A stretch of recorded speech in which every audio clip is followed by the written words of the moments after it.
আজি আমি দুইজনে মিলি আজি এটা এক্সপেৰিমেণ্ট কৰিম।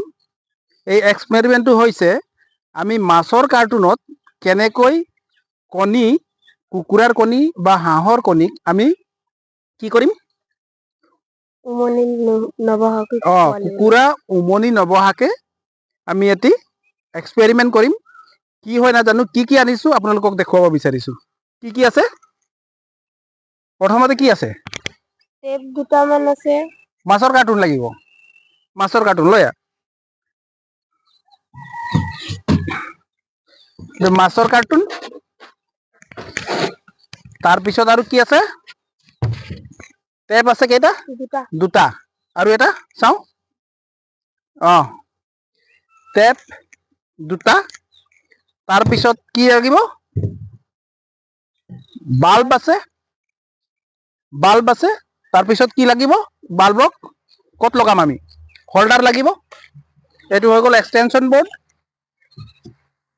বাল্বৰ কাৰণে হোল্ডাৰ আনিলো, ৱাল হোল্ডাৰ। তাৰপিছত ফ্লেক্সিবল ৱায়াৰ আছে, 2 মিটাৰ আনিছো।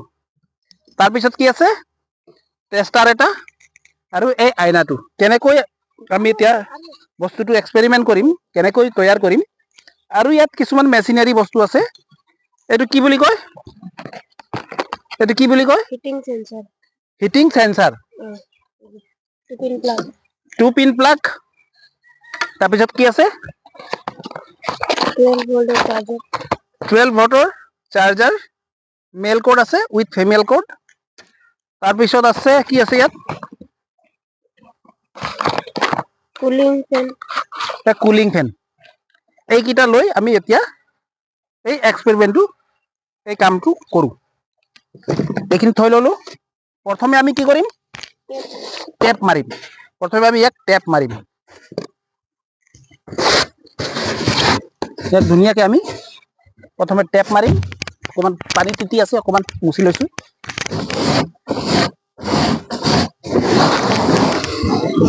টেপটো কেনেকে মাৰিম?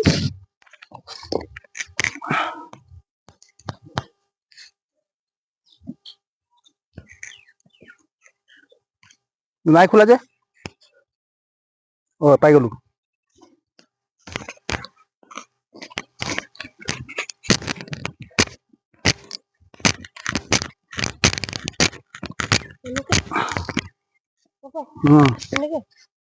এইটো কেনেকে মাৰিবি?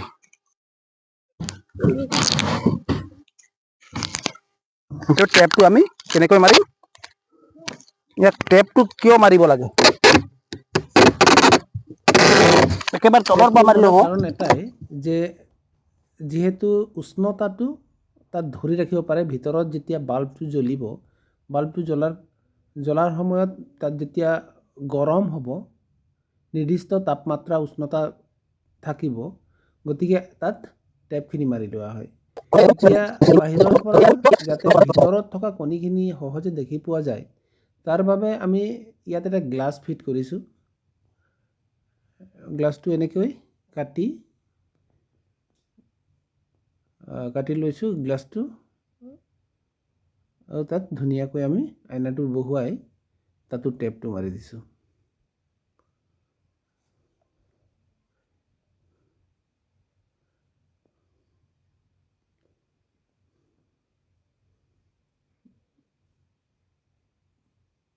এনেকৈ টেপ মাৰি ল'লোঁ, সম্পূৰ্ণ কৰি ল'লোঁ। সম্পূৰ্ণ কৰাৰ পিছত ইয়াত আমি হিটিং সেন্সাৰটো বহুৱালোঁ, আৰু সেন্সাৰটো আমি এনেকৈ ফিট কৰি ল'লোঁ, হিটিং সেন্সাৰটো। তাৰপিছত আমি নেক্সট ৱায়াৰ ল'লোঁ, ৱায়াৰডাল উলিয়াই লৈছোঁ। তাত আমি বাল্বটো ফিট কৰিম। আমি অলৰেডি তাত ফেন এটা ফিট কৰিছোঁ।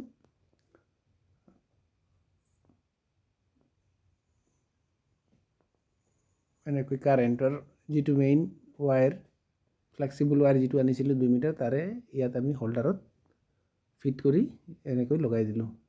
এতিয়া তাৰটো এনেকৈ উলিয়াই লৈ, তাৰটো যাতে এডাল তাৰ কাটি পজিটিভ ৱায়াৰডাল কাটি আমি চেঞ্চৰত লগালোঁ। কানেকশ্যন তেনেদৰে 4টা কানেকশ্যন দিয়া আছে তাত। তো এইখিনি আমি এনেকৈ ফিট কৰি ল'লোঁ। কাম আমাৰ প্ৰায় সম্পূৰ্ণ হৈছে। এতিয়া আমি কাৰেণ্টত বস্তুটো দি চাম। এতিয়া আমি ভিতৰলৈ সোমাই আহিলোঁ ঘৰত সোমাই আহি বাৰাণ্ডাত এতিয়া আমি প্ৰথমবাৰৰ কাৰণে আমি লাইনটো দিছোঁ। 12 ভল্টৰ যিটো কানেকশ্যন আছে সেই কানেকশ্যনৰ পৰা আমি লাইটটো দি চালোঁ। লগতে কাৰেণ্ট ইয়াত ছেটিং কৰি দিলোঁ 37 ডিগ্ৰী চেলচিয়াছ। 37 ডিগ্ৰী চেলচিয়াছত কণীখিনি থাকিব। গতিকে এনেকৈ ফিট কৰি ল'লোঁ। লাইটটো এনেকৈ জ্বলিছে। 37 ডিগ্ৰী চেলচিয়াছৰ ওপৰত যদি যায়, তাতকৈ যদি বেছি গৰম হয়, এনেকৈ লাইটটো নুমাই যায়, যিটো কাৰণে আমি চেঞ্চাৰটো ব্যৱহাৰ কৰিছোঁ। এতিয়া কথা হ'ল এনেকৈ আমি সম্পূৰ্ণ কৰি ল'লোঁ কামটো। বাহিৰত গ্লাছটো বা আইনাটো দিয়াৰ কাৰণ এইটোৱে যে কণী যেতিয়া ভিতৰত ফুটি পোৱালি জগিব, তেতিয়া যাতে আমি বাহিৰৰ পৰা দেখা পাওঁ, তাৰ বাবে এই আইনাটো ব্যৱহাৰ কৰিছোঁ। পুনৰ নুমাই গ'ল। 37 ডিগ্ৰী চেলচিয়াছ হোৱাৰ লগে লগেই লাইটটো নুমাই যাব, কাৰণ চেঞ্চাৰ ব্যৱহাৰ কৰা হৈছে। আৰু 35 তলত যদি ঠাণ্ডা হৈ যায়, তাত ফেন চলি থাকে, ঠাণ্ডা হোৱাৰ লগে লগে আকৌ লাইটটো জ্বলি যায়। গতিকে ছাকচেছফুলি আমি